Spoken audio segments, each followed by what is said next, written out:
You know, it's so much easier to wake up really early when you're talking about a film you like. Like, all the way last night when I was just like, oh crap, I'm on my way home and I've got to get up first thing in the morning to record The Shadow.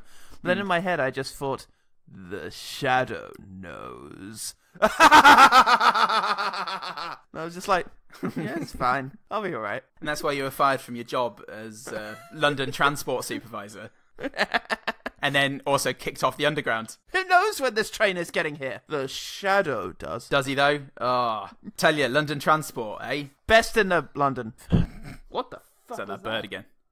We should probably start. Owlie's made a return. Ah. Oh, no! Fan favourite Owlie. He's back, everyone.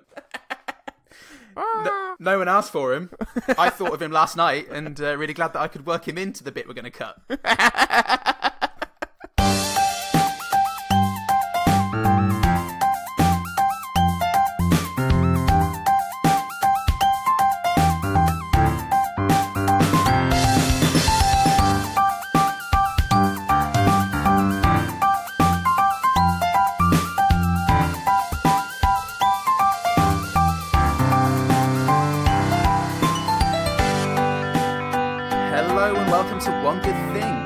That always returns Tim Curry's calls, even when he isn't blocking the corridor. I'm Paul Goodman. I'm some kind of mystery. That's what I've been told by literally everyone and no one. Anyone and no one. My name warrants an awed hush from most groups of people. It's like being at a funeral for me, mate. Can't stop laughing.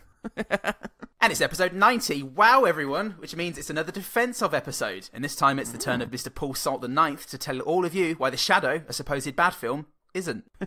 He was consumed by evil. For as long as you can remember, you've struggled against your own black heart. Shoot through him. Every man pays a price for redemption. I'm not looking for redemption. You have no choice. But I will teach you to use your black shadow to fight evil. He became the Shadow. Starring Alec Baldwin and Lamont Cranston. Nope, say that again. Hi, Lamont. My character's named after you. I know. God, that's meta.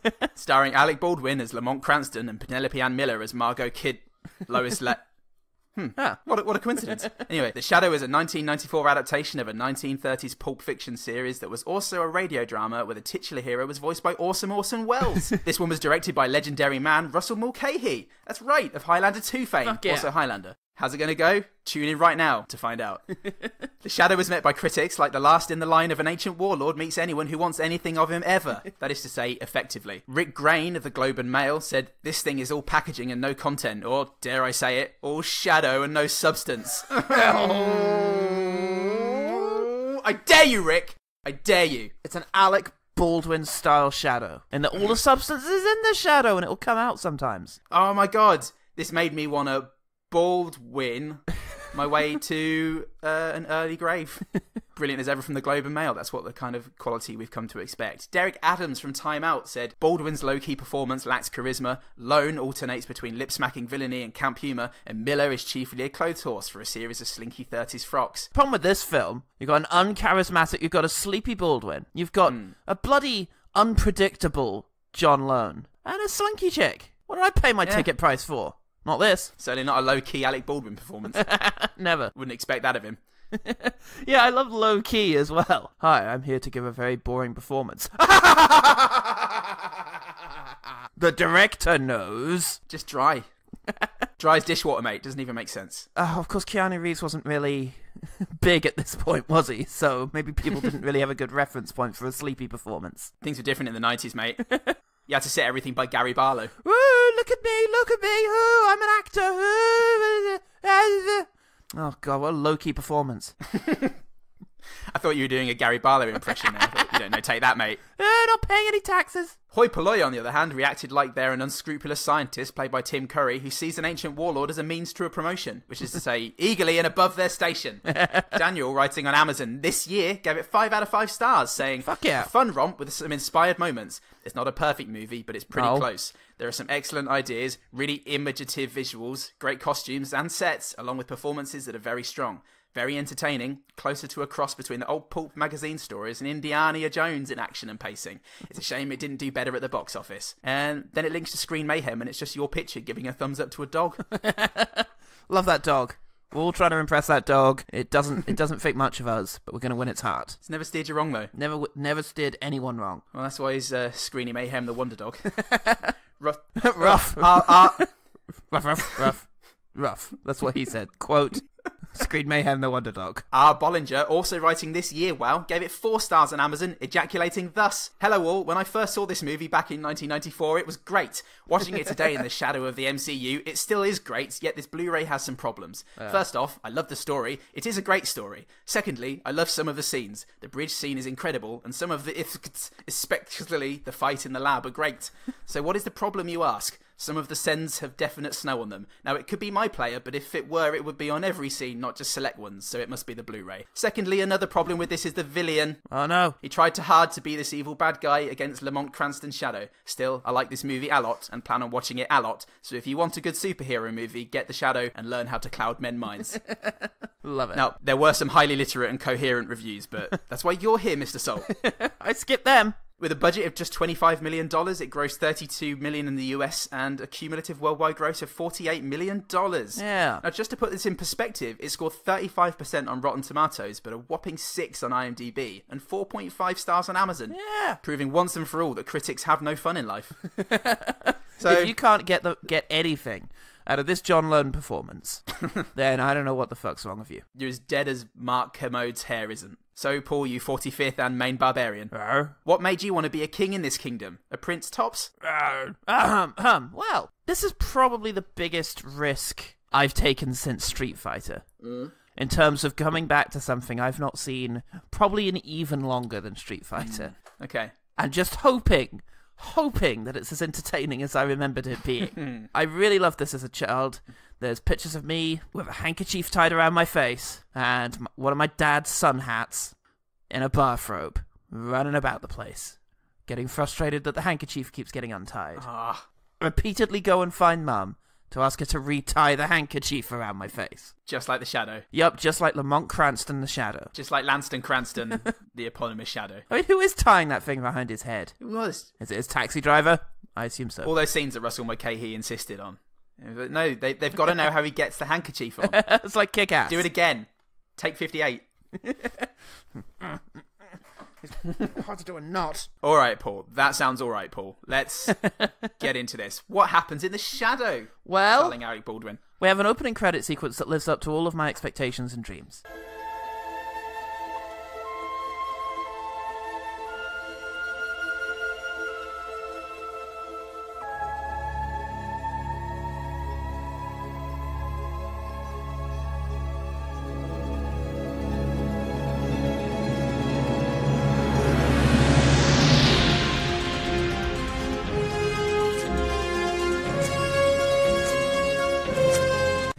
We are in ancient place. We are in 1920s fucking... Where are we? Tibet. Burma. Tibet, that's where we are. We're in Tibet, and a man is being brought before a warlord. A nervous man, a sort of accounting man, brought before a terrifying, long-haired, long-nailed, long-faced, evil guy. God. Yeah, fuck yeah. What's his name again? His original Chinese... Brendan Fraser. He's Brendan Fraser. I don't know, but I'm going to say Fu Manchu. That'll do. He's brought before Fu Manchu. Oh, somebody takes his accountant hostage, puts a gun to his head. I guess the guy who was brought before him, that's right, I've gotten this muddled up. The accountant wasn't brought before Lamont Cranston. No. Fucking gun to head. No, but what an accountant he was. I can understand where you made that mistake. It's like a farmhand who's stolen something. You know what rural Tibet's like. It's a fucking nightmare. Yeah, and the opium warlords have to deal with every little fucking thing. You guys couldn't have done something... You're out on your own? Yeah. I can't wait for China, I tell you that much. He orders his men to shoot through the accountant in order to kill the guy who's holding him at gunpoint because he's a ruthless motherfucker. Yeah. You'll see that throughout the rest of the film. Lamont says something in Chinese and everyone laughs.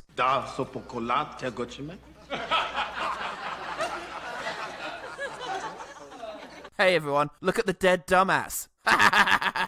Anyway, one day after waking up from his nap with 3 naked ladies, he goes outside, and a bag is thrown over his head, and he's kidnapped and taken to the rest of the film. Yeah. He is taken to a shack. Yinko! That's what his fucking name was. Fu Manchu. Oh, okay, great. That's it. He is kidnapped by servants of the Tulku, as he's called. Yes. And he is taken to a shack and said, a holy man wants to see me in there? No. There. And a fog, sort of, an awkwardly CGI'd fog, moves out of the way, and you see a giant temple. And he's like, wow, yes, just behind that massive temple. And there's another shack behind the temple. Yeah. Oh, I get it. That figures. Oh, for fuck's sake. Brilliant. Only the unclouded mind can see, says the guy to Alec Baldwin. Oh, and me too. Oh, yeah, you too. Okay. Yeah. Anyway. Because I pointed it out. Get in the shack. He goes in the shack, and the Tulku is in there, and says, you know... You could be a good guy if you wanted to. And Alec Baldwin says, I'm going to try and kill you first. But if that doesn't work, I'll give being good a go. Yeah. So he grabs a knife and starts throwing himself at the fucking Tulku. Full on, Tom Cruise style, leap at the guy. Mm-hmm. And the Tulku goes, oh, it's a magic knife. You've got to wrestle with it. And he goes, oh no, I hate these. If I'd have known it was a magic knife wrestling challenge, I wouldn't have done it. I'd have just gone good. I mean, the first time the knife flies out of his hand, he could just leave it. But no, he's like, no, I've committed to the knife. He is persistent. I'm going to kill you with the knife, I'm sure of it. After the knife attack thing, which gets pretty grim, he asks the Tulku, am I dead? And the Tulku, with his excellent, I think still Alec Baldwin voice, says, not yet. Fade to black, coolest opening ever. And then we have a sign come up, some credits that say the price of redemption for Cranston was that he had to appear on a long-running TV show about a drug dealer. It's the only way people would think of him as not the Malcolm in the Middle dad. Meanwhile, the main character of this film had to become a superhero. He had to do a very interesting training montage, which is happening just behind this screen right now. You can hear it if you listen. Oh, can we see behind? No? Oh, okay. Hearts on fire, true desire. That music comes on. Jean-Claude Van Damme is very quietly sort of moved on screen. He folds his arm and does a sort of cheeky wink and a nod. And then we're in New York in the 1930s suddenly, where he's got all of his powers. It's like the most wretched hive of villainy known to man. A poor Chinese man is being threatened with death. No, he's got the old concrete shoes on, and soon he's going to be sleeping with the fishes. Ah, see? And then they're going to throw him in the river for sleeping with fishes. It's disgusting. Was that a Simpsons joke? Have I just stolen the Simpsons joke? It's a Troy McClure joke, man. But you could be forgiven, but not by me. So they're about to throw this poor guy off of the bridge when suddenly they hear an improbable cackling. Where's that coming from? Yeah. And a scary voice says, You murdered a policeman, Duke. Who said that? Duke! Who said that? Who said that? Who said that to you, Duke? Who said that about that cop that you murdered just 5 minutes ago? Shut the fuck up, Larry. Is it you, Terry A.D. Arman? No, it's not me. Well, put your box away anyway, it's distracting. So he puts his ADR box away, and it's still going on. Yeah. Who is this? Who is this shadowy figure? It turns out to be a composite effect that's hidden away and is ready to now beat the living shit out of these guys in spite of being an all-invisible guy. And he does that. Yeah. And it's great. He punches him around, he punches him up and down. Yeah, the criminal tries to shoot the shit out of the matte painting they're surrounded by, but to no effect. And so... Never gonna learn. Yeah, he rescues the Chinese guy from his block of concrete by shooting the concrete away from his feet, after which even Lamont Cranston has to remark it to himself, wow, I didn't hit your feet at all. That was amazing. Holy shit. I usually always hit the feet. Anyway. Well, let me help you up, I guess, for the first time. No, Bob, put the wheelchair away. Not this time. So he says, come on, Raymond K. Hessel, get up. You've got a whole life to live. And but you're now my agent. Agent Shadow number 7, I call you. Speaking of Raymond, Raymond's dad is here to drive us away in his taxi, because he's my Alfred, kind of. So he says, maybe I should talk to my wife about this. And Shadow goes, no, so hard. Yeah. Raymond's dad has to take a hard corner. He said, every time I do it, I have to take a hard corner. It's Shadow law now. Every time I get startled. Do you know what? Lanston Cranston knew that when he hired me, and he still took me on. He's a great philanthropist. Anyway, yes, he recruits him as his agent, and then afterwards asks, how did you know what was happening to me? How did you know who I am?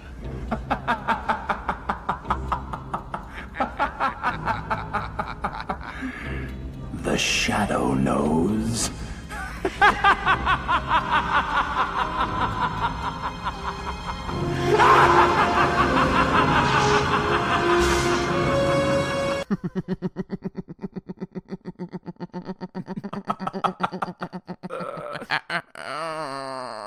The shadow knows. But I really love that long cackle the shadow knows, because it really sounds like he's just taking the piss out of his own folklore. It's like, the shadow knows. That's what you fucking dumbasses think. They drive through the set of Highlander 2. Yeah. And then they drop off Mr. Scientist. It turns out he's a Chinese scientist. They drop him off at home. And he asks the taxi driver, "Are you an agent too?" And he's like, "Yeah, he saved my life once. Now I'm never allowed to earn any money again." Just drive the superhero around. Luckily, he is a terrible taxi driver, so... I mean, that's the way it would have gone anyway. The Shadow also knew that. So then he goes to a club, right? He goes to a 1930s style club. And he has a wonderful shadow effect cast over him to demonstrate his powers on Wainwright, the constable or whatever he is. Yeah, Chief of police, probably. Yes, the Detective Gordon. Yeah, Detective Gordon. He says, "I'm going to put a special police unit on the Shadow." That's what they call it, right? You're not going to appoint a task force. No, I'm not going to appoint a task force. You're not going to pay any attention to these reports of the Shadow. Ignore them entirely. There is no Shadow. Well, there is no Shadow. If there were, I'd be Eleanor Roosevelt. You're paying for dinner today. Yeah, I'll pay for dinner today. Should be weird not to, really. I'm a butt. Yeah. I'm pretty much a butt, really. Stinky, stinky butt boy. And I'm going to go home and make 100 jam sandwiches. I don't care who knows it. Welcome to this press conference. We're here to update you on the terrorist attacks. I am Stinky Stinky Butt Boy. Please help yourselves to jam sandwiches. I can't keep them in the house. There are too many bees. Too many bees. Stop. It's a waking nightmare. Please, somebody help me. Lamont Cranston's not really paying attention to any of this because there's a sexy chick who he's eye-fucking very deliberately in front of everyone. So, her name is Margot Lane. Yeah. And, he orders the wine guy to go and creepily lean right into her face and pour her a glass of wine that she'd been wanting all this time. And then he goes over and says, "You know what? I want some Peking duck." And she's like, "That's so weird. I want Peking duck." Yeah, let's go get Peking duck together. A lot like What Women Want, that, wasn't it? My first note regarding this is he comes up and says, "Hi, I'm Lamont Cranston." To which she thinks, "All right, I'll sleep with you." You've clearly practiced that. He can influence minds and she can read minds. I don't know who's got the upper hand here. Why do you keep thinking take your dress off over and over again? I don't know what you mean. It's just this thing I have. Take it off, take it off, take it off, take it off, take it off, take it off. Is it working? Take it off right here, take it off right here. So, they're at dinner. He thanks the waiter in Chinese, and she goes, "You speak Chinese?" And he goes, "Only Mandarin," which is great. which is when the film was one for me. Look, I've already said I'll sleep with you, okay? Stop being so fucking charming. He drives her home and then decides that she's too dangerous to keep seeing because she can read minds, and we'll find out that he's the Shadow. He's the Shadow. The Shadow. Meanwhile, at a museum, a weird sarcophagus has shown up, made of silver, and there's a very ominous scene where people say lots of very spooky things to each other with menacing music. In English accents, so we know it's good. My God, this is beautiful. That is solid silver. Oh my God. Temujin. This is the silver coffin of Temujin. Who's Temujin? Temujin was the birth name of Genghis Khan. We know it's good. We know it's real history. My God. This is beautiful. This is over 12 years old. Fuck me! What ornate carving. My girlfriend's older than this. Ah! Wonder what it says. You're a very alarming scientist. There's a guy in it, Shawan Khan, who I guess smuggled himself over in Genghis Khan's fucking thing to be inconspicuous. He saw that and went, "This is going to be great." He struggles. Shawan Khan, you've had some great ideas in the past, mate, but this one, they don't call you Shawan for nothing. There are a series of locks on the thing, which he struggles to open all of. You can quite audibly hear him inside saying, "Which fucking one is it?" Fucking bullshit cage. Fucking hell. Always do this. I hate you, Shawan Khan. He emerges from the coffin and removes the weird mask he decided to wear with a comical floop sound effect. It's Sean Connery in there. So he gets the guard to kill himself, and then because even though he is an all-powerful being, he's still not above pranks. He goes and hides out in a bunch of statues. He gets a guy right in a car to drive into a massive thing of fuel because He asks him for a taxi fare, and he's a prankster. He's like, it's like William Fichtner if he was ever cast as a prankster. The reason he does it is because the guy was writing down his journey, and he's like, you're making a record of my destination? And he's like, yeah, the taxi commission's got to know. And he's like, the taxi commission? Oh, fuck. The legends of old spoke of such a commission. I dare not anger them. That's why he kills Mr. Heckles. That's why he makes him drive into a Russell Mulcahy explosion. Meanwhile, we've got Tim Curry playing Rick Mayall. Yay! Dr. Lane, you don't think big. If you'd only listen to me, the world could be our oyster. Tim Curry plays a scientist who works with... Ian Mckellan. Ian Mckellan. Sir Ian Mckellan. Was he a sir at this stage? I think he was born Sir. He was christened that way. Yes, he is Margot Lane's dad. He's working hard on an American accent. He's not quite there yet. And Tim Curry comes in. You'll get there literally never. Tim Curry comes in and goes, why don't you just speak like me? No. I don't think I'll ever be doing that. Not in my lifetime, that's for sure. I'd love to see Sir Ian McKellen impersonate Rick Mayall. Eddie? Oh, you lovely birds. Why doesn't anyone want to sleep with me? Probably because of my disgustingly small penis. Sir Ian McKellen. Oh yeah, the daughter comes in, and it's like, but then she goes over and talks about a wonderful man that she met tonight, and Ian McKellen just bumbles to himself, why did I raise you to be so sultry? I've always had this feeling that there was this indescribable connection out there, just waiting for me, and suddenly tonight, there it was. Well, that's nice, dear. Just so sultry and 30s and Damish. It's weird so when she's talking with her dad. Have you taken your heart medication today? You know you need it in order to keep you beating regularly. Look, take the back of your hand off your forehead and correct your plunge, and then we'll talk science. It's killer right now. Oh, we did skirt over the best scene in the film for me, which is where Tim Curry wins the Oscar and gets considered for every acting role ever. When he's blocking the corridor for Margot, who's trying to get into the room to speak to Ian McKellen. Yeah. And if you could just sample Margot, you have not returned my calls, and that would be great. It is amazing. He's a firework of a man. He's wonderful. He's a firework of a man trapped inside a balloon. It's covered in grease, just waiting to go off. Well, someone's got to pass a message on to the Shadow to let him know that there's trouble going on. How does this happen? Somebody puts a paper in a tube. Yeah, and it's a policeman, right? 1,000,000 miles into the Shadow's hands. And it goes along many tubes, which unfortunately has come undone in one of its many, many weak points. At various points, it really is just held together by pigeon shit. And it just flies out and hits someone in the head. Luckily, they are also a Shadow agent, so it gets to Lamont Cranston. In the 1930s, I know they're going for an Inspector Gadget style.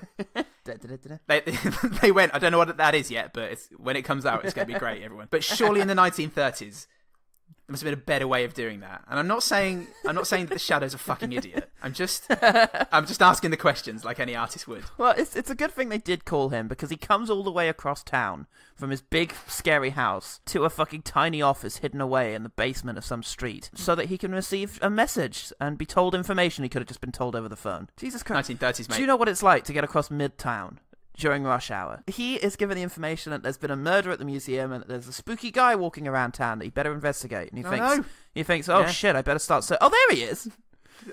He's just behind him. And he looks at his cork board full of Tim Curry pictures. And crosses that with out. Question marks. I'll save this for a later investigation. Michael Caine. Siobhan Khan tries to convince Alec Baldwin to embrace who he really is. A small-time opium dealer from Tibet. No, it's too heady, he says. I can't deal with that anymore. I'm just the quiet shadow billionaire. Yeah. Playboy philanthropist. Well, he finds out that John Lone has the same mind-controlling powers that he does. Only he's bent on evil. He's got to do some bad stuff. No. Which is, shitty. Then he hypnotizes Ian McKellen using a comical smoking sign. Yeah, I believe he hypnotizes Ian McKellen into being his bomb boy. Yes, he's going to make a bomb, which, before he left, he flipped Lamont Cranston a coin. So he goes to Mr. Scientist's house and is like, oh, yeah. The sun is... Oh, you're the Shadow! What? I recognize your menacing voice. You're the Shadow. The sun is shining... Yeah, never mind that. Just come in, mate. Okay. Yeah. Don't tell anyone, please. Please don't tell anyone. What did I say literally 3 days ago? God. In front of Raymond's dad. The dad tells... Who are you talking to, dear? Oh, it's just the Shadow. Oh, Lamont Cranston. Lanston Cranston, the Shadow. Yeah, billionaire. I'm seriously considering killing both of you. So he tells them that yes, it could make an imploding, exploding device. Or an atomic bomb. Yes. Maybe. Yes. In the future. Robert Oppenheimer is well, he's wanking in the next room on, isn't he? He's like, hang on, I'll hold this one for later. And then he runs off to Albert Einstein's house with his trousers around his ankles. True history. Now we're all sons of bitches. So oh yeah. Bhagavad Gita. Oh yeah, we cut back to the police constable briefly, who's still banging on about how late Lamont Cranston is to fucking everything he goes to. Yeah. He's his hands are bloodied stumps now from the jam sandwiches, and please let this end. But Margot Kidder comes in to complain to the fucking guy. Please let this end. She comes in to say, look, why haven't you done anything about my dad? He acted weird on the phone to me once and I called the police and now nothing's happened. They're talking to each other. The Commissioner Gordon and Margot Lane. Yeah. And she turns to Cranston to say, what do you think about this, Mr. And he's gone, and I just had a visage of him, like, just off shot, like, pushing people over, desperately trying to get out of this place before they notice he's gone. Out of the way, I'm the Shadow. And then Commissioner Gordon going, yeah, I know, I watched him go, I just didn't say anything. He drives over to the dad's house to find out what's up with McKellen. And it turns out that the men have kidnapped McKellen and are just smashing up the lab so that no one can follow his research, I guess. Alec Baldwin uses some of his very confusing powers, which seems to include actually becoming a shadow. Yes. Well, he's the Shadow. He is the Shadow. Well, you can't even turn into a shadow. That's not very fucking good, is it? What kind of shadow are you? I'm working on it, all right? Look, look, listen, wait a minute. Wait. What about that? It's just a laugh, mate. I can do that. Shuan Khan manages to hypnotize Margot Kidder through that one smoking sign that he has to use for all his hypnosis. She comes over to his gaff. Eye fucks her a bit, but like in a less fancy way than Alec Baldwin did. So it's bad. Yeah. But he's foreign, isn't he? You don't stand for that. He sends her to kill him. He charms her out of doing it. Sends her to kill the Shadow. Oh, she goes to the Shadow's house. And then she shoots the mirror like an idiot. Yeah, fucking idiot. Go smash the Shadow's mirror. He loves that mirror. It'll really fuck him up. Also, she just walks into his house. Yeah, he's carefree and fancy-free. That's the saying, isn't it? Great. Yeah, carefree and fancyless. Fancy-free. Gosh. Anyway, yeah. It's just a very open door policy, Lanston Cranston. So does Shuan Khan, because Lamont Cranston is able to just walk into a restaurant and meet with him. They both get out guns and shoot at each other, and the bullets hit each other, and they're both really fucking shocked that it's happened. Jesus Christ, I could do that again if you fucking paid me. You can do that for a lot more money. That's amazing. Can we just put our guns down and just agree that was fucking crazy? They have a hug. And they talk all night. But then turns out they've got a lot in common. There's a lot of investigating now between Margot Lane, who's now aware that he's the Shadow and wants to help him out in his adventure. There's lots of Margot Lane going, oh, please let me hang out with you. And him going, no. No girls allowed. He goes to confront Tim Curry because he's building a beryllium sphere, which Lamont Cranston knows the guy needs for a bomb. So he takes him to a fucking water tank thing that there is, an Art Deco water tank, where Tim Curry successfully manages to shoot the Shadow by watching where his footprints are. And then sets the place filling up with water, and Tim Curry's away. He Scurries away. That's it. It's actually quite easy to get the Shadow. Done. Turns out. Job done. Only he has a tracking shot of psychic ability. Pulls Margot Lane over to him, and she rescues him. All the way over to his ball, and she saves him. Yeah. There's been a bit more psychic melding, I think, between the two of them. Yeah, she came and entered his dream like an inception. So Marion Coulty are sulking in the corner. Or Nightmare on Elm Street 6. The best one. Just you wait. Margot Lane runs past the butler that fucking Cranston apparently that has. Guy. My name's Balbert. I've got a huge backstory. One time, I think it's just the climax now. Alec Baldwin figures out that Shuan Khan has hypnotized an entire city to not notice a massive skyscraper in the middle of it, because that's much easier than like a house or something. Or like an old diner. And just hiding the bomb. Yeah. He's got the bomb up there. Hiding the bomb in a shed. He's got Ian Mckellan up there. He's got Tim Curry up there. He's got lots of men up there. The Shadow goes up and just kills everyone, more or less. Yeah. Pretty much. In some entertaining and hilarious ways. No, entertaining or hilarious ways. And he fucks around with Tim Curry in a wonderful way that really made me want to find out more about Tim. Tim becomes an actual cartoon character. You're a fool, Claymore. Get out of my sight. Never be able to be like me. Ian Mckellan and Margot Lane, they go to defuse the bomb after it rolls around weirdly. And we get the callback to his colorblindness where he goes to cut the wrong thing, and Margot saves the day by actually cutting the right one, and it's charming. Yeah, I'm glad that was set up. Yeah, and then they go into a hall of mirrors.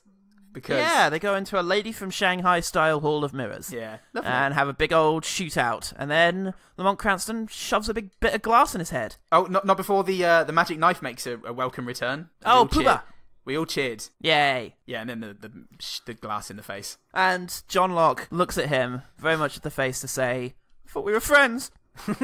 I gave you that coin. The bullet thing. And then, I've met your mum. And then it cuts to him in the hospital, in the mental hospital, and he's had a lobotomy. Yeah, the doctor fucks with him a bit, because the guy's like, come and sit by me. And he looks all hypnotized, like, oh, I'm going to come and sit by you. I must... Oh, hang on, you're not doing this right. Are you taking a piss? I am.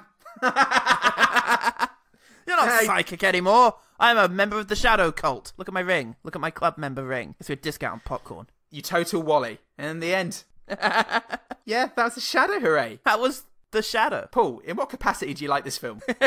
Every capacity, Paul. It still really fucking holds up for me. Great. Well, shit, how do you break down what's great about this movie? I guess just first of all, overall, it just feels like a succession of really entertaining scenes. Crazy performances from... these sort of great character actors. Very unusual sets. A great sort of Art Deco. I mean, this was an attempt to rip off Batman 89. That much is pretty clear. With a 30s twist. With a 30s twist is the idea. And with guns as well. But otherwise, it feels pretty similar in tone and setting. I mean, Batman 89 always had a kind of 30s vibe to it anyway, with its sort of reporters with, their little hats and such. Yeah, I think so. Hey, what's the big idea, Joker? Nobody knew how to do Batman. He's walking here. Took a long time. They were walking here. But, yeah, just every scene has these wonderful character actors, incredible Gotham-esque set designs, and some really fucking weird stuff. I mean, I kind of love how little explaining some of the psychic stuff gets. Like, fucking Shawan Khan's face just appears out of a fireplace. It happens. Yeah. Sure. Happens sometimes. That was his house alarm. He had that installed the other day. Very now. Have the face of your greatest enemy appear in a fireplace. It's perfectly cast. Alec Baldwin is fucking great as the Shadow. And Lamont Cranston. Yep. I loved Alec Baldwin. He had a real Cary Grant sort of quality to me. His voice is great, and I think he brought to the role of the Shadow a sort of layer of sardonic quality to it.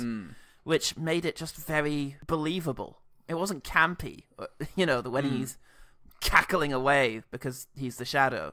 It just felt like something he'd do. Now, we can get onto this later, but are you about to say that there is no campiness in this film? No, definitely not. It's a very campy film. Okay. It's a very silly film, which is... It sure is. But we can get onto that. I think the characters are great. Yeah. I loved Penelope Ann Miller. Yeah, she's Lois Margot. She was great. She was... the 30s in a fucking bottle, just waiting to explode over a Formula 1 winner. Pure 30s. I don't know where that's going. Yep, she was great. She had some really great deliveries of lines and sort of comedic timing. Yeah. What is going on here? Well, there's this guy. I'll tell you later.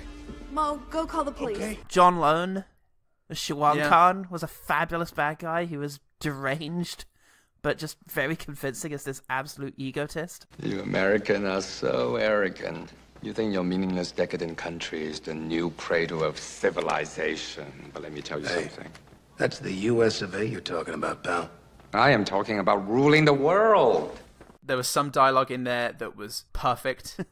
Some of the snappiest dialogue you will get this side of Christendom. There was so much of it that worked ever so well. And actually, when I look at the negative reviews of this, everyone praised the visual effects. Yeah, it's really inventive. the way he took out a lot of people as the Shadow was really satisfying. Yeah. And yeah, inventive, especially, you know, dealing with 90s technology. They did a really, really good job with that. Yeah, and some of it may not make sense fully, like him coming out of the Shadow, and I thought the idea was that just, you know, that was the only thing he couldn't hypnotize people not to see. But yeah. Instead, he's actually part of the Shadow, it seems. But nevertheless, it's just such a weird thing to see. That it's just fun, and I really like the facial makeup they give. Like, Alec Baldwin has a prosthetic nose and sort of weird eyebrows put on him when he's the Shadow to make him sort of not look like Lamont Cranston, and it just looks good. It just looks iconic in a really satisfying way, and it looks like a 40s thing. It when I first saw him, it veered into unintentional hilarity for me. But then I just sort of got used to it and embraced it, and it was great. It was almost grotesque, the face. Yeah. And it worked well for this sort of omnipresent Hellbringer. It was wonderful. Yeah, and it might be just something that Lamont Cranston finds funny. Yeah. To give himself this face. Well, he certainly enjoyed himself all throughout, didn't he? I'm really I'm scary and intimidating even with this ridiculous nose. There's some missed opportunity going on here. For one thing, I mean, the Shadow is meant to be just a guy who loves being bad. He loves it. That beginning is just meant to be him reveling in being a dick and killing people and all of that. And then he goes good with not very much provided reason. Magic knife. And magic knife. What would you do? And yeah, it's just... Oh, Jesus, do, mate. What would Lamont Cranston do? That's why I always ask myself.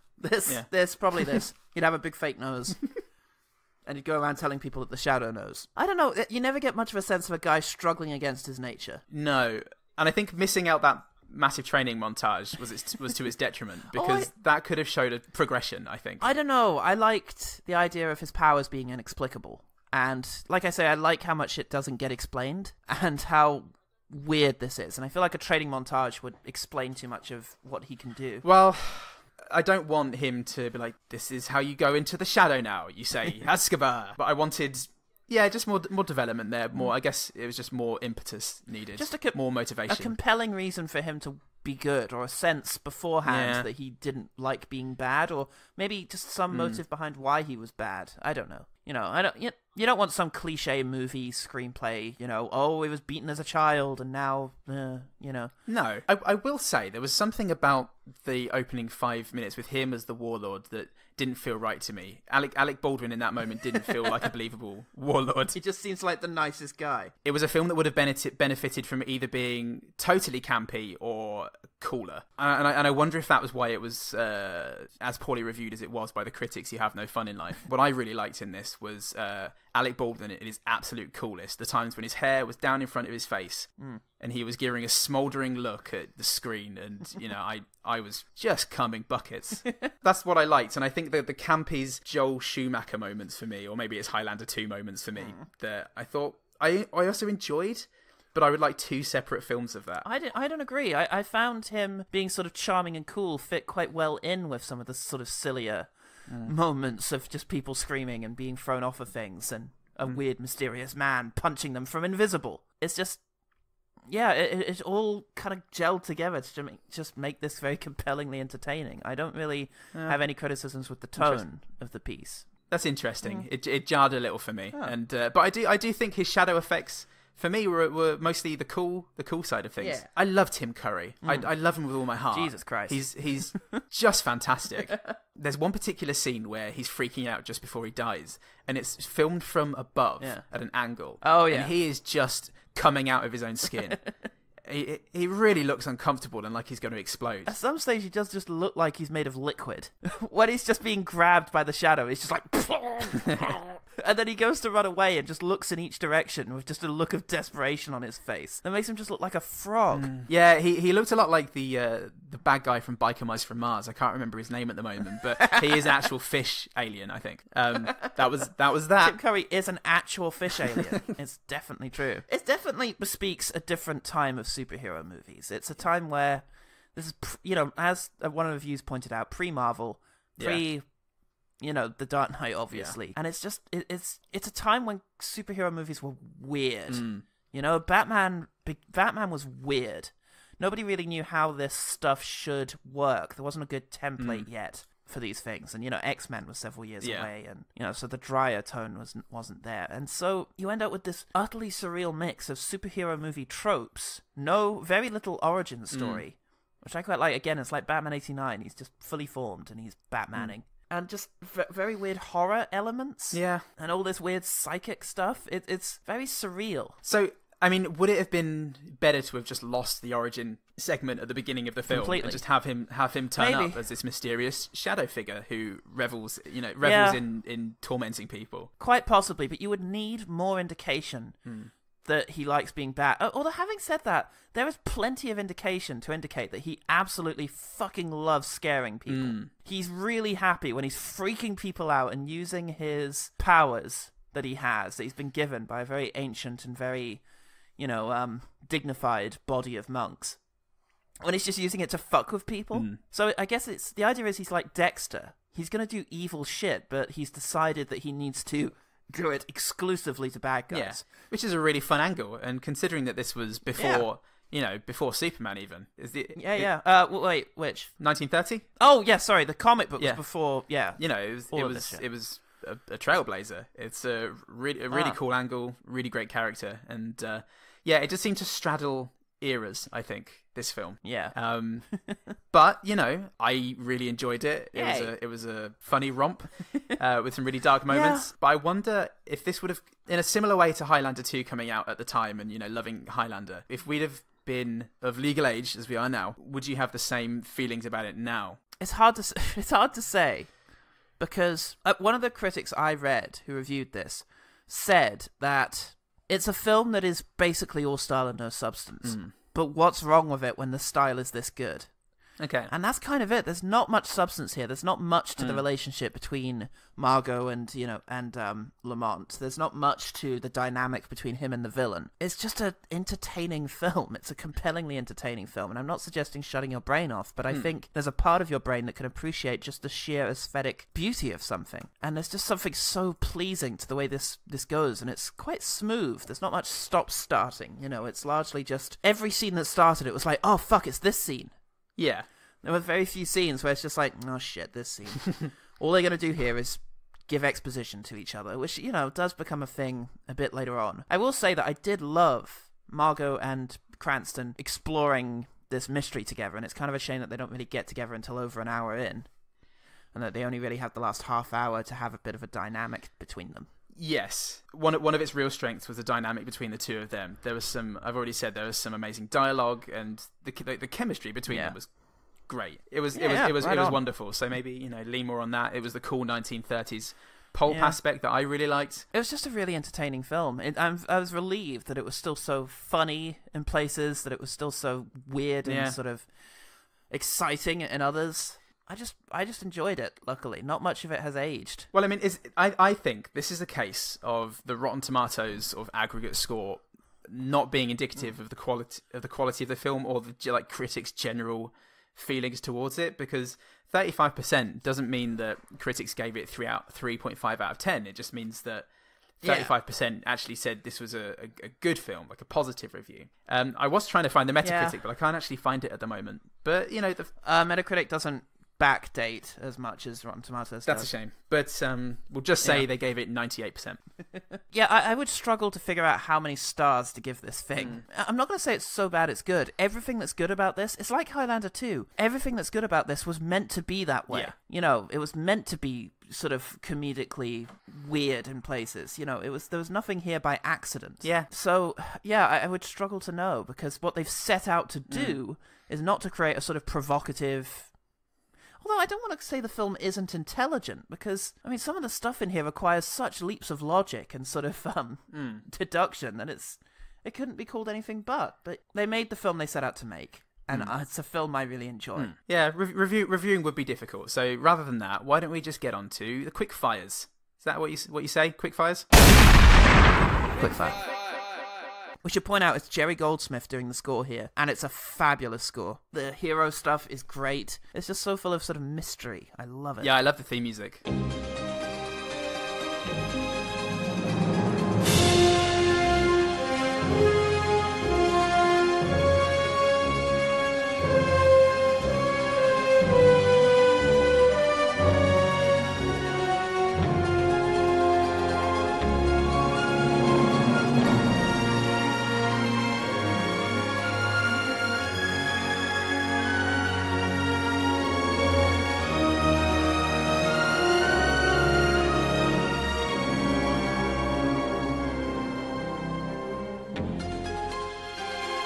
it's superb. Yeah. When he is the warlord, there's a shot of him with very long nails, sort of scrabbling for meat off a plate to hand it to a dog. It's disgusting. Not off a meat, not off a plate, off a corpse.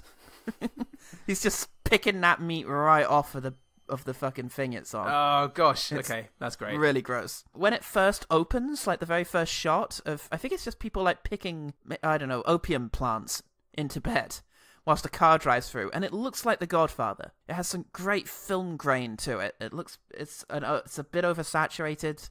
Yeah, it's sepia. It looks just ever so slightly sepia. Yeah, it's wonderful. I like when the bad guys have Raymond K. Hessel and they have him in the concrete shoes and they test the concrete's dry with a knife. Just a cool little detail. Oh yeah, just scraping it to check that it's dry before chucking him in the river. I really like the temple that the Toku lives in. It was a great temple with a big evil snake head. It's not exactly screaming minimalist, give up all of your wealth. Although maybe they're not. Maybe these monks are just dicks who like going around stealing shit. Yeah, they're the kind of like, management consultants of the religious world. Tangentially to that, I really like that the Chinese man seems to be talking with Cranston's voice. That's a really eerie detail. The idea that this guy's going to talk to you with your voice or with the voice of the shadow. I also know that for as long as you can remember, you struggled against your own black heart and always lost. You watched your spirit, your very face change as the beast claws its way out from within you. You're in great pain. I liked the sort of the ADR when he was the shadow sitting in the car talking to people. The way it boomed. Yeah. There was something like it didn't matter whether you were in the car or not, you'd have heard it somehow. Thank you. You fellows are probably busy. You can just drop me off anywhere along. You're Dr. Roy Tam, a professor in the science department at NYU. Yes. I've saved your life, Roy Tam. It now belongs to me. And I don't think his mouth is moving, so it's very much that he's speaking into your brain. He does look super cool during this film. There's one bit in particular where he takes off his weird shadow disguise and he's just looking in the mirror and he's got his hair is all sort of mussed. And he gives a very broody bad boy look into the mirror. Yeah. Oh, that's the Adam Baldwin. Yeah. Love Adam Baldwin. Incidentally, that's the Alec Baldwin that we know and love. Just before they throw the Chinese guy off the bridge, or are going to, he says something like, "I have a family." And one of the mobsters just says, "They'll get over it." Yeah. An exchange when Uncle Wainwright, Gordon, and the Shadow are looking at Margot Lane, and he's doing his starey thing that he does in the film, and Wainwright goes, "What the hell do you see in her?" Uncle Wainwright, are you sure you're not dead? Yeah. Related in that moment, I really like when Wainwright asks him, "Why am I talking to the back of your neck?" He just hasn't been looking at him, because at the point when he says it, neither of them are on camera. Yes. So it just creates this sort of mental picture that he is just talking to him whilst he's facing all the way away from him. He always does this. I hate him. I love the museum curator. He was a stylish English chappie. I really liked his moment of pause after someone asked him a question. And it's like, oh yeah, he's like, "This man conquered half the world. Oh, how come I never heard of him?" And he does this. I'll do it to you so that maybe you can describe it. Just like he breathes in as if to start explaining, but then instead decides on a quizzical look. It's what a double take would be if it was in the middle of a breath. Yeah. Because you're an idiot, Billy. Look, it's great to see Ian Mckellan and Tim Curry sharing scenes. Oh, fuck yeah. And if one of them is Tim Curry just slapping Ian McKellen on the back of the head, who am I to complain? Bet you didn't think I'd... etc. The bartender comes up to him and says, "Your usual, Mr. Cranston?" And he replies, "Yes." Great. I love the first meeting between Lone and Baldwin. Yeah.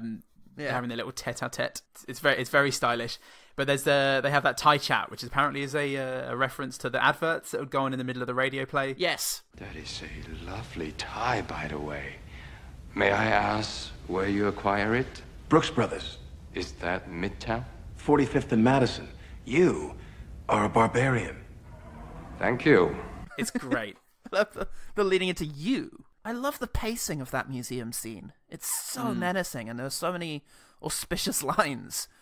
Temujin was the birth name. of Genghis Khan. I don't know what the music then does. There's this sort of weird fog noise. I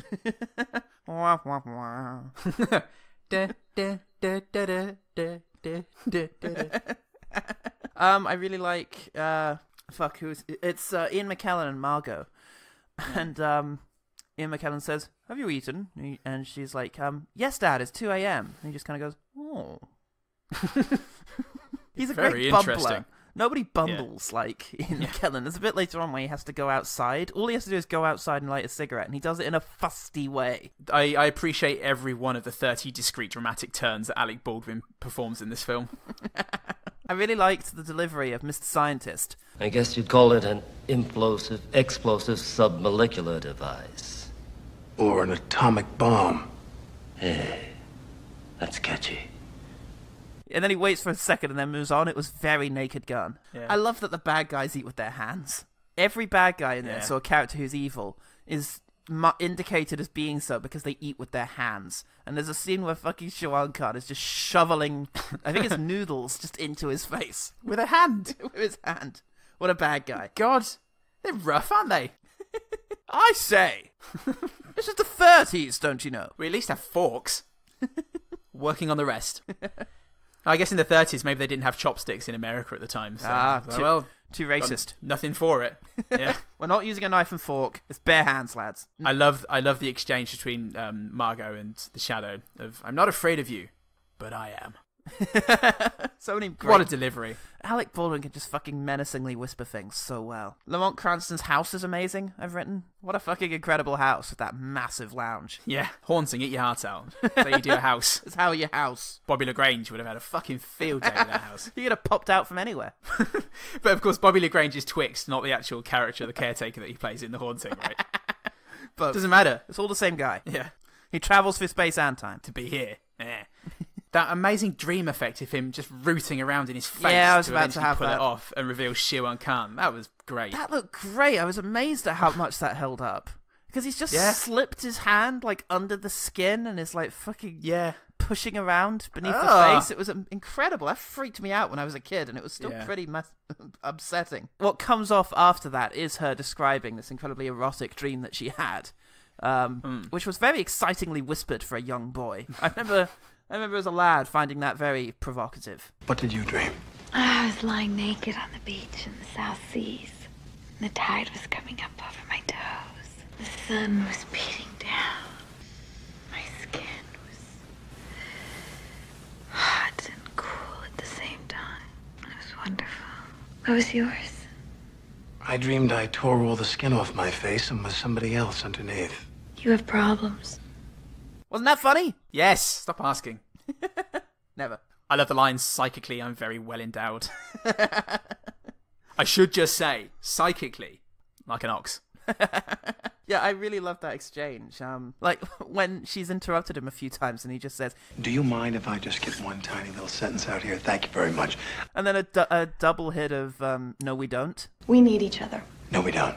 We have a connection. No, we don't. I really appreciated Alec Baldwin's super focused face when Margot Lane was giving her sensual dream recap. It reminded me of Hot Shots Part 2, you know, when the lady's talking about her very personal, intimate experience with another woman. Yeah.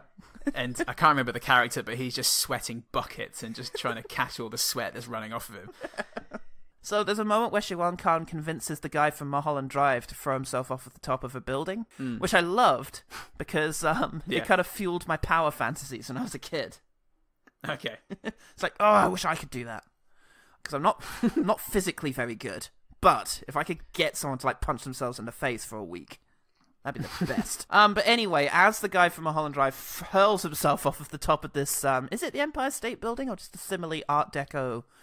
I think it's the old ESB. It's the old ESB. He bounces like he hits a Yes. You hear him going, Yes.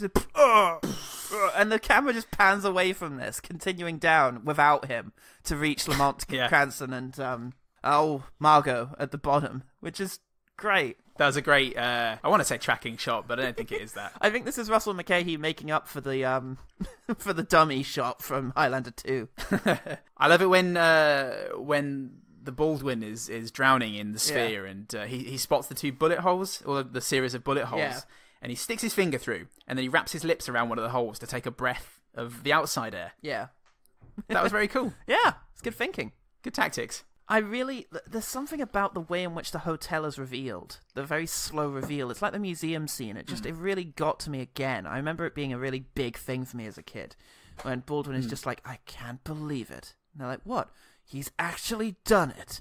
What? What's he done? He's so excited that Shawan Khan has done this. Like, it's, for a moment, he forgets all animosity and just sort of shows admiration for the feat of hypnotizing an entire city not to see a landscape. Yeah, it's just, they're just 2 professionals. Yeah. They're just doing their thing. There's one segment where Baldwin steps through the rain as invisibly. Yeah. And he appears and then goes right out again, just in time to the 2 punches he delivers to the guards who are guarding this building of Shawan Khan's. It looks absolutely awesome. Amazing. So good. The shadow costume's really cool. I've just put in there. Just put in there. I love the lady from Shanghai mirror sequence at the end. It's a really cool update of that moment with all of the sort of pacing of it. And just the sort of, Alec Baldwin's face all close up, smashing behind a panicking Tone Loc. It's really something. Oh, and my last thing that's not Curry related is just Shawan Khan is in the asylum, and the doctor says, right, let's have a look at these stitches. And he says, stitches? What have you done to me? And he's like, oh, we've just taken out a bit of your frontal lobe. To which Shawan Khan replies, but... I needed that. Oh! No fair. And so our final thing about the Shadow is the performance of a beautiful young man. You know him from Rocky Horror Picture Show and Congo and The Pebble and the Penguin. And Home Alone 2. And Home Alone 2, where he was the Grinch. We are, of course, talking about Mr. Timula Curry. Timothy Curry. Coward! Chicken! Sissy! Come out of here and fight like a man! Coward! Sissy! Why don't you come out here and fight like a man? What is he doing in this film? It's glorious. He's a rainbow and a hurricane. There's him just... He's an atomic fucking bomb. Yeah, the man himself. Whether he's blocking Margot from walking down a corridor to tell her about his beryllium spheres. Margot, you don't turn my calls anymore. Or down to his final scene, his swan song. Yeah. He loses it in front of the Shadow, does a weird, very quick-footed circle as he fires his machine gun round and round and round, laughing like a fucking child on speed, and then the Shadow just hypnotizes him to throw himself through a window, and he does. There's your exit, Seymour. You need to see Curry. You need to see him for the full effect. This is why Rocco didn't work. Not Rocco, I did that before. Whatever that fucking penguin's name was. Penguin Prick. Penguin. This is why Penguin Prick didn't work. It was called Penguin Prick. Oh, Jesus. Don Bluth had lost it. He was a fucking madman. Alright, well... Seriously! Penguin Prick. Going places, everyone. So that's The Shadow. I still think it really holds up. There's a lot of quality there. It's a kind of shallow movie, but it's undeniably an entertaining watch. I definitely see it striding the 2 eras, but I think it's well worth a watch if anything is. It's got so much that's good about it. Yay. And some performances that will really last a lifetime in that little old brain of yours. You try and forget them. You're not going to do it. The Shadow influenced me as a boy to write my own comic book. Ooh. Yes. It was called Cobra. Pulp Fiction. It was called Shordo. No, it was called called Cobra. It was a very thinly masked rip-off of The Shadow in which he had a green thing around his face instead of a red one. Ooh, Jim Jammy should have been proud. Now, I asked my mother if she could look out the only issue of the Cobra comic book that was written. Unfortunately, it is no longer extant, it looks like. Oh, no. But luckily, I did record an audio version of it when I was about 6. Yes. Would you care to listen? This is delicious. This is fucking painful, but I feel... Why were you nervous about this? I really wish my voice was more different. All right, now. Hi, this is Paul Salt, creator of Cobra. Cobra is a superhero so much more who working can control class. a band of snakes from his body. His story begins when he was a baby. Okay. He was abandoned on a doorstep, but no one lived at the house he was abandoned on. Oh, fuck it in! 3, he opened the door, and by the On a age of doorstep 4, and no one was he home. learned to take care of himself. Every night, he would go to the water edge. One day, he went to the water edge, and there was a girl there. She said that she was mad with her parents. No relevance to anything. He told her his story. It's like Life of Pi. He convinces her to go back to her parents. Suddenly, 2 men approached from behind. It was their ground. They were angry that the 2 children were there. One of the men shot the boy. The boy fell backwards into the river. He floated down the river until he came to a forest. 2 men found him. They took him out of the river. You've changed. And revived him. Then they taught him how to be a superhero. Taking the name of Cobra, Day 1. he learned Staring pensively at a city. how to control a group of mechanical snakes. Taking the name of Cobra is a very eloquent sentence for him. One snake What were you, was 3? special. It spoke 28 years Cobra's old. feelings that Cobra didn't know. He returned to Chicago in a flying Oh, it was in Chicago, by the way. When he got there, okay. he headed to where he Good was choice. killed. Crime capital Eventually, of Chicago. he got there. Eventually, he Windy got City. there. Everything looked the same, except for the sign. It used to say the lake, but now it says Jack Pick a word you Bill's can pronounce, Edge. little Paul. It was. Then he noticed a woman fan of on, Jack and Bill's the Edge. railing. He went up to her and asked what is her this name place? was. Paint your word picture, She young Paul. asked her. She said her name was Elizabeth Ben, Oh, God. but her friends called her Eleanor. What's your name? She asked. Not shorter. Thinking quickly, he replied, John McNaught. John McNaught. I was found on a door. I used to know someone who was left on an empty doorhouse. Empty doorhouse? On an empty house's door, she said. Then he realised it was And he knew someone as well. the Don't girl patronise me, mate. who saw him die. He slowly told the girl everything that happened. My hesitation really implies I'm making this shit up. Suddenly, the criminals who killed him grabbed Eleanor and held him and held a proton gun to her forehead. Then he realised who the 2 who he was. They both realised who he was. I could kill you again, he said. Kill you again? That's not a line I want to hear of a 2-year-old say. Watch, his costume wrapped around him like a snake. All the electric snakes came and pulled Eleanor away. Ah, no. Cobra quickly The electric snakes. shot them both. So that's the first story of Cobra. It leads on to many more adventures. I'm Paul Salt. Goodbye. Goodbye. And I left. I walked the fuck out of there. I'm disappointed in how cockney I was as a boy. Look, we all had to think a way out of our own accents. Eventually it will come full circle. What would 6-year-old Goodman have sounded like? Half a pound! Half a pound! It's horrible, childs. God, he's always out with half a pound. Right, Mum, half a pound! Of what? Of what, Paul? Get ready for school! Half a pound. You should hear me getting quieter as I go into the distance on the school bus. Half a pound. Half a pound. That is one sick child. That's it. So I guess there's nothing left for me to say except thank you for listening to episode 90 of One Good Thing. Yeah. Mr. Salt, tell the lovely girls and boys where we and they can find more good OGT noise. Literally everyone. All of your family and your friends, if you want them to hear all the stuff you've just listened to.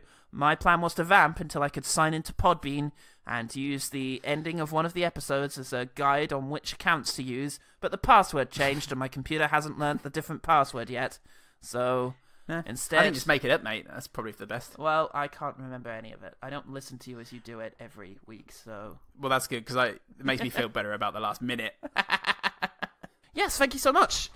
You can email us at ogtpod@gmail.com or get us on Facebook, Twitter, or Podbean by typing ogtpod into the various points when you're meant to do so. We've got our YouTube channel, which we've yet to put a second video onto, so you can look forward to that. It's going to happen any day now. It's coming. It's coming! There are jingles from episodes 1 through 50 available on Bandcamp for just £2.50, which is such a good price. That's like bloody cheap. It's like 20p a track. What? It's cheap as chips. It's cheaper as chips. The only thing you're going to get cheaper than that was it Coldplay who just put their album? Radiohead did it for free, I suppose. But yeah, but that's shit. Who was it who just put their album everywhere? Well, wasn't it the Bono band? U2. Yes, yeah. Yeah. Excellent. Hey everyone, it's on your phone now. It's in your life. Dockhead by Paul Goodman is available in paperback for just $5.99, so go buy that. Yep. Buy Paul it. Salt's Screen Mayhem reviews on Screen Mayhem. He's doing a lot of London Film Festival stuff at the moment, I've been told by the man on the street. Keep it between us. But between you and me, Paul Salt's been spending an awful lot of time in a cinema lately. This is not news in any sense. No. I hear film's pretty big right now. It's coming up. It's really going to make a name for itself in 2018. Oh boy. Okay. Well, I'm Paul Goodman. And I'm Paul Salt. And remember, the one good thing about The Shadow, starring Clarice Starling, Clarice Starling and Alec Baldwin, is The Shadow knows. Because this is a good film. The Shadow is. Bye. Bye. Goodbye. Brewster. Wow.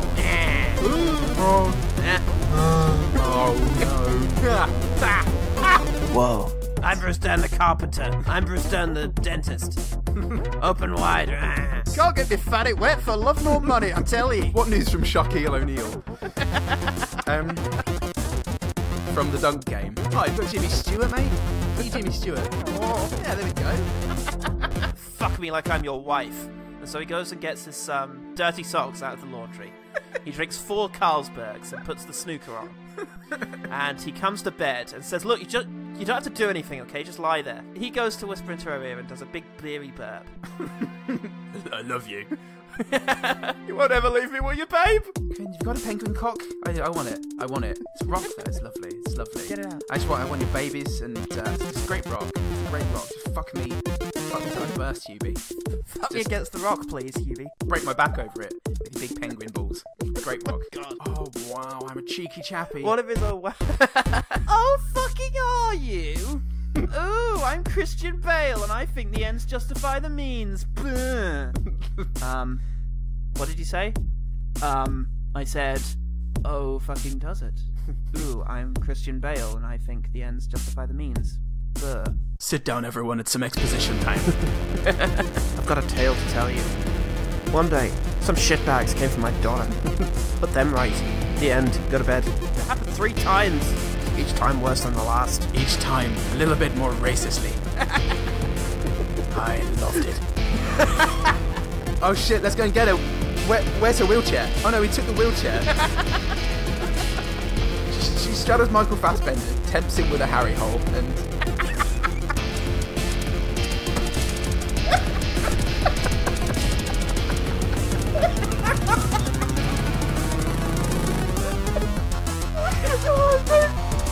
I often make myself laugh.